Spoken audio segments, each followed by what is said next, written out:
The monk did not leave behind a press statement, a camera confession, or a neat little sentence polished for the modern world. If an old Ethiopian monk spoke his final words about Christ in a stone cell high above the earth, those words emerged from a life trained to keep holy things hidden, guarded, and painfully intact. That is what makes the story so unnerving. The deeper you go into the Christian history of Ethiopia, the less it feels like rumor, and the more it feels like a civilization built to preserve what other worlds forgot. In northern Ethiopia, sacred secrecy has always had a landscape. Debre Damo, one of the most famous monasteries in the country, stands atop a flat-topped mountain and is reached by climbing a leather rope up a steep cliff. That image is not symbolic decoration. It is recorded reality, the kind of physical inaccessibility that tells you everything about how this religious culture understood truth.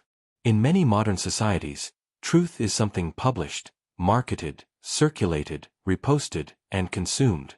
In the Ethiopian monastic imagination, truth could also be something ascended toward, suffered for, protected from noise, and placed in the custody of men who knew how to keep silence longer than most people can keep attention. That instinct matters because Ethiopian Christianity did not develop as a mere side corridor of the Christian world. It developed as one of its oldest surviving houses. In Ethiopian Christianity, history, theology, practice, the scholar Philip F. Esseler describes a tradition shaped by deep Jewish roots, by Syriac and Coptic influence, by African continuity, and by a political history that allowed Ethiopian Christianity to preserve forms of Christian life unfamiliar to the West. The Ethiopian Orthodox Tewahedo Church recognizes a broader canon than the one most Western audiences know, preserving 81 biblical books. That larger scriptural universe includes texts such as 1 Enoch and Jubilees, writings that lived on in Guiz long after much of the wider Christian world stopped carrying them in ordinary devotional life. Guiz itself is one of the great quiet protagonists of this story. It is not simply an old liturgical language. It is a vault built out of script, memory, and chant. For centuries, monks and scribes copied scripture, commentary, hymnody, law, miracle accounts, and apocryphal literature into manuscripts that survived wars, dynastic upheaval, environmental hardship, and the indifference of people far away who never bothered to ask what Ethiopia was keeping. That neglect began to break only when scholars looked closely enough to realize how old some of these treasures really were. The Garima Gospels, studied by the French scholar Jacques Mercier and later radiocarbon dated to late antique ranges, forced outsiders to confront a difficult fact. Ethiopia had preserved one of the oldest surviving illustrated Christian manuscript traditions on earth. That is one reason legends about hidden Ethiopian words of Christ carry such force. They are parasitic on real antiquity. They feed on the existence of real monasteries, real manuscripts, real isolation, real liturgical continuity, and real texts unfamiliar to most audiences. One of the most frequently invoked works in these modern retellings is the Ethiopian Book of the Covenant, known as Mashafa Kidden. Standard reference descriptions explain that it presents itself as containing teachings of Jesus to the apostles during the 40 days between the resurrection and the ascension. The moment people hear that, the imagination ignites. The canonical New Testament tells us Christ appeared after the resurrection, but it does not give a long daily transcript of those 40 days. So the human mind immediately feels the shape of an unopened chamber. If Ethiopia preserved a text linked to those days, then perhaps somewhere in the highlands, memory outlived canon. But the truth becomes more interesting, not less, when we refuse exaggeration. Western scholarship does not treat the Book of the Covenant as a courtroom-certified transcript taken down in 1st century Judea. It is generally understood as a later church order text, important in Ethiopian Christian tradition, valuable for understanding how communities imagined the voice and authority of the risen Christ, but not accepted by historians as direct apostolic stenography. That distinction is essential because it protects the story from fraud. It reminds us that ancient Christian texts are not valuable only when they can be treated like hidden surveillance footage from the year 33. They are also valuable when they reveal how a tradition prayed, governed itself, disciplined desire, imagined holiness, and spoke in the voice of Christ to generations who needed instruction. And that is where the dying monk re-enters the room. If a monk at the end of his life spoke about Christ in words the outside world had never heard, The power of that moment would not depend on him disclosing a newspaper scoop from antiquity. It would depend on him unveiling what had become spiritually ultimate after decades of prayer, fasting, copying, chanting, and guarding. Monastic life does not train people to become content producers. It trains them to become vessels shaped by repetition, renunciation, obedience, and contemplation. The speech of such a man, especially at the point of death, carries weight because it is compressed by discipline. It is not the speech of a tourist. It is the speech of someone who has been emptied long enough for his final words to sound like the residue of an entire life. That difference is easy to miss in an age obsessed with disclosure. Modern audiences hear the phrase "never meant to be heard" and immediately think cover-up, conspiracy, forbidden archive, institutional suppression. Sometimes history does contain those elements. But in monastic Ethiopia, secrecy is often less political than ascetical. Something is hidden not merely because it is dangerous, but because it is holy, delicate, and easily degraded by vanity. A sacred text is not always concealed because the guardians fear the public will expose it. Sometimes it is concealed because the guardians fear the public will trivialize it. That is a more painful kind of mistrust, and perhaps a more justified one. Ethiopia offers many reasons to understand that instinct. The Debre Nagast, translated into English by E. A. Wallace Budge, shaped the royal imagination of Ethiopia for centuries by linking the nation to Solomon, the Queen of Sheba, Zion, and the Ark of the Covenant. Historians do not treat every line of that work as literal state reporting, but no serious reader dismisses its civilizational importance. It taught generations to see Ethiopia not as a late recipient of biblical civilization, but as one of its custodial homes. The Ark, in this imagination, was not merely a symbol from a distant Hebrew past. It was part of the Ethiopian story of election, burden, and guardianship. Once that worldview is in place, silence becomes a form of stewardship. The same pattern appears in stone at Lalibela. Esseler and other scholars note the extraordinary theological and cultural significance of the rock-hewn churches associated with the Zagwe period. These are not sanctuaries erected upward in the familiar monumental language of imperial Europe. They are sanctuaries cut down into living rock, spaces made by excavation, descent, and subtraction. You enter them not by admiring display from a distance, but by descending into hidden depth. Even before anyone explains their symbolism, they preach it. You do not simply approach holiness here by climbing steps into display. You reach it by entering absence, by moving into carved depth, by allowing the earth to close around sacred space. In such a world, it becomes easier to understand why the final words of a monk might feel more powerful than a cathedral sermon. The civilization itself teaches that what is deepest is often hidden. And yet, the most responsible thing we can say is also the most haunting. There is no universally verified transcript of a named Ethiopian monk delivering a historically authenticated final quotation from Christ unknown to the wider world. No scholar has produced such a document and placed it beyond serious dispute. That matters, and it should be said plainly. But what survives around that absence is revealing. The legend persists because the setting is so plausible. Remote monasteries did preserve manuscripts outsiders could not easily access. Real monks did spend lives in silence around texts most of the world never learned to read. Real scholars such as Jacques Mercier, Tedros Abraha, Brandon W. Hawke, and Philip F. Esseler have demonstrated again and again that Ethiopian Christianity preserves materials essential to understanding the breadth of the biblical and post-biblical world. So even where the exact deathbed scene cannot be proved, the emotional logic of it remains potent. And the content people imagine in that scene is revealing too. Modern retellings almost always picture the old monk saying something severe and intimate about Christ, something stripped of institution, spectacle, and religious bureaucracy. Perhaps Christ is presented as closer to the interior life than to empire. Perhaps the true temple is the heart before it is the stone sanctuary.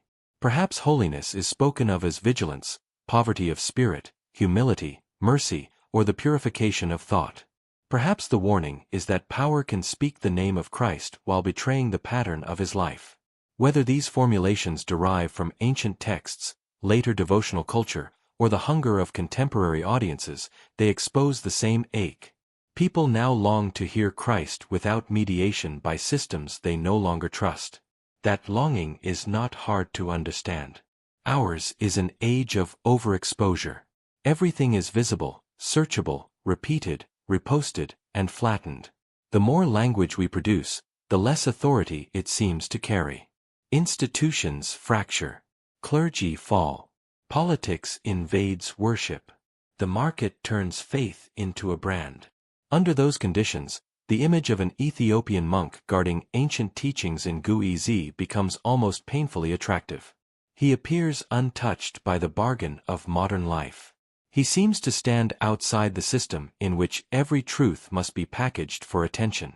Even if he never said anything sensational, the possibility that he might have reached the end of his life with one uncorrupted thought about Christ is enough to move people. There is another reason the story refuses to die. It forces the West to confront how much of Christian history it once overlooked. Too often, popular memory behaves as if the faith unfolded mainly through Rome, Constantinople, the Reformation, Europe, and modern America, while Africa entered only later as a mission field. Ethiopia demolishes that illusion. Christianity took root there in late antiquity. Monasteries became centers of preservation. Guizi literature carried scriptural and extra-scriptural traditions across centuries. Scholars like Tedros Abraha, Brandon W. Hawke, and James H. Charlesworth have helped show how Ethiopian traditions preserved material essential to the wider understanding of biblical canons and apocrypha. The shock is not that Ethiopia has secrets. The shock is that so many outsiders ignored Ethiopia long enough for its silences to start sounding supernatural. So imagine the room one last time, but strip away the sensationalism.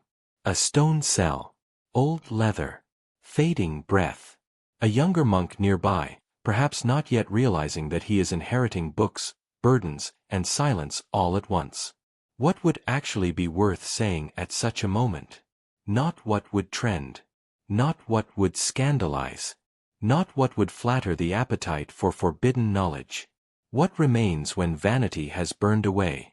Maybe the old monk would not reveal a hidden doctrine at all. Maybe he would whisper the name of Jesus as prayer, not argument. Maybe he would ask forgiveness. Maybe he would warn the younger man never to confuse possession of sacred texts with possession of holiness. That possibility may sound disappointing to people raised on dramatic revelations, but it is probably closer to the spiritual truth of the setting. Monastic culture suggests that the treasure is not merely a sentence. The treasure is the kind of life capable of carrying a sentence without corrupting it. Prayer matters. Fasting matters. Obedience matters. The labor of copying words by hand matters. Silence matters. Without that formation, even authentic material can be bent toward ego, commerce, and novelty. The monk may have guarded not only manuscripts, but the conditions under which a human being can still hear Christ truthfully. And perhaps that is the deepest contrast between his world and ours. We think revelation is validated by exposure. He may have believed it is validated by transformation. We ask whether hidden words can be made public. He might ask whether a public trained by distraction can still recognize truth once it is spoken. We think the scandal lies in concealment. He might think the greater scandal lies in how much has already been said about Christ without obedience, without reverence, and without change. That inversion turns the whole legend inside out. The mystery stops being a conspiracy and becomes a mirror. Still, final words matter. Death narrows a life into essence. A dying monk has no career left to protect, no audience left to impress, no institutional ladder left to climb. If he speaks of Christ then, he speaks from the edge where performance fails. That does not make every deathbed utterance historically precise, but it does make it morally arresting. We lean in because we sense that something final is being chosen. Hope or fear. Clinging or surrender. Christ, in that moment, is no longer a topic in theology. He is the one before whom a lifetime gathers and answers. So when people say an Ethiopian monk's last words about Christ were never meant to be heard, what they are really naming is the ache for an uncorrupted witness. They imagine a voice untouched by mass performance, a memory of faith not yet hollowed out by commerce, a final testimony spoken from inside a covenant of silence older than the modern world. That is why the legend endures even when its details cannot be fully proved. It touches a suspicion many people already carry, that too much of what passes for religion has become noise around an absent center. The monk becomes powerful because he seems to stand closer to that center than we do. And Ethiopia, with its cliffs, chants, manuscripts, royal chronicles, and rock-cut sanctuaries, makes that intuition feel almost believable enough to touch. This is a civilization where sacred books were copied in mountain monasteries, where broader biblical canons survived, where ancient liturgies endured, and where worship outlasted empires that once assumed themselves eternal. The silence of such a world is heavy because it was earned. It belongs to people who never confused publicity with permanence. That is why the image lingers long after the story ends. That continuity was never abstract. It depended on bodies. It depended on men rising before dawn to chant words older than their kingdoms, on fingers stained by ink, on parchment repaired and wrapped and opened again, on memory passed from teacher to novice in rooms where no one imagined an audience beyond God. Scholars such as Wendy Laura Belcher have shown how rich and extensive Ethiopian literary culture really is, especially in works devoted to devotion, miracle, and sacred imagination. The point is not that Ethiopia preserved a single shocking secret while the rest of Christianity slept. The point is that Ethiopia preserved habits of attention. It kept alive a world in which words about Christ were not rushed into debate the moment they were spoken. They were tested in prayer, in suffering, in liturgy, in repetition, and in time. A final whisper from such a tradition would feel heavy not because it was exotic, but because it emerged from a people who had spent centuries refusing to separate truth from spiritual discipline. A candle lowers into wax. A room grows smaller.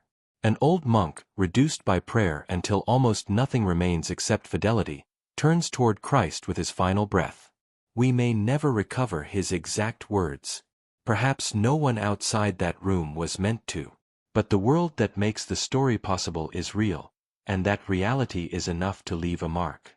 Somewhere between manuscript and mountain, between archive and legend, Ethiopia still whispers a hard lesson to the rest of us. Some truths are not weakened by silence. Some become heavier because they were carried in silence for so long. And maybe that is the closest thing to the monk's last words we were ever meant to hear. And silence itself became part of the testimony. What makes the Ethiopian setting so emotionally overwhelming is that it resists the modern habit of instant explanation. A monastery on a cliff does not care whether the outside world believes in mystery. A manuscript in Guiz does not become less ancient because a distracted audience cannot read it. A monk nearing death does not suddenly become a performer because later generations crave revelation. Everything in this world moves at the speed of endurance. Candles burn slowly.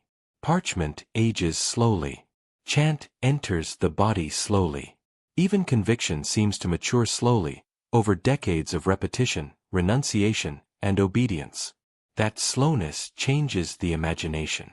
It means that when a final word comes, it arrives already tempered by restraint. It has survived long silences before reaching the lips. And perhaps that is why the legend remains so difficult to dismiss. People sense that somewhere within Ethiopian Christianity there still exists a form of seriousness the modern world has almost forgotten, a seriousness in which Christ is not reduced to slogan, controversy, or spectacle, but approached with fear, tenderness, and discipline. Whether the monk's last sentence was a warning, a prayer, or nothing more than the holy name itself, the force of it lies in that seriousness. It reminds us that truth does not always become greater when it becomes louder. Sometimes it becomes greater when a whole life has suffered to keep it pure. That is why the mountain keeps its authority, long after the monk is gone and the candle is cold.